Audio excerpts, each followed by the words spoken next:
Je vais partir de cette image-là, puis je vais créer un effet de glitch comme celui-ci, créer un univers entre le cyberpunk et le post-apocalyptique. Donc, comment est-ce que je vais faire ça? Il y a une façon d'appliquer l'image sur elle-même qui vient rehausser les pixels là, très fortement. Donc, je vais prendre mon image, puis je vais la dupliquer, puis je vais la mettre en mode incrustation. Donc, vous voyez déjà, ça crée comme pas un malaise, mais presque ça emphase les pixels là, de façon très prononcée. Alors, une fois que j'ai fait ça, sur cette copie de mon image-là, donc je prends soin qu'elle soit en mode dynamique, sinon je la convertis en mode dynamique, ici, en mode d'objet dynamique. Puis après ça, je vais distordre l'image en allant dans les filtres, en allant dans les distorsions, puis en allant dans le cisaillement. Ça va créer comme cet effet-là de vieille télé qui marche pas. On peut reboucler ou faire pixel du contour, c'est comme vous voulez. C'est juste qu'à reboucler, on voit comme la limite de l'écran. Moi, j'aime mieux pixel du contour, comme ça prend tout l'écran. Donc, lorsque je fais ça, on voit que mon image, elle est comme glitchée un petit peu, hein, comme tordue de cette manière-là. Puis comme c'est en mode incrustation, je vois derrière. Donc, j'ai déjà un glitch, ça peut être suffisant. Mais si on veut vraiment un glitch de vieil appareil, vieille télé, en double-cliquant sur le calque, j'arrive dans les styles de calque.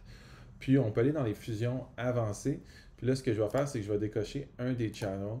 Ça va vraiment faire apparaître comme l'effet d'overlap là, entre les channels. Fait que prenez celui qui vous intéresse le plus là, dans les différents effets pour créer cet effet de décalement-là, si vous le voulez, plus ou moins évident de cette manière-là.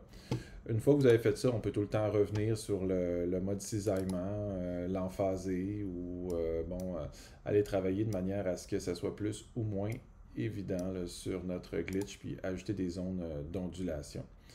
Une fois qu'on a fait ça, donc on a quelque chose qui est comme un glitch par-dessus ça, on va aller chercher l'effet avec les lignes.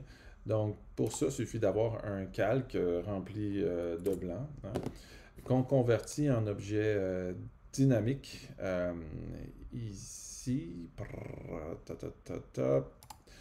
Et après ça, on va aller rouler un filtre là-dessus dans les galeries de filtres. On va aller chercher dans esquisse, on va aller chercher motif de demi-teinte, on va aller chercher motif de demi-teinte ici, puis on va aller chercher segment. Ça va remplir mon calque de lignes.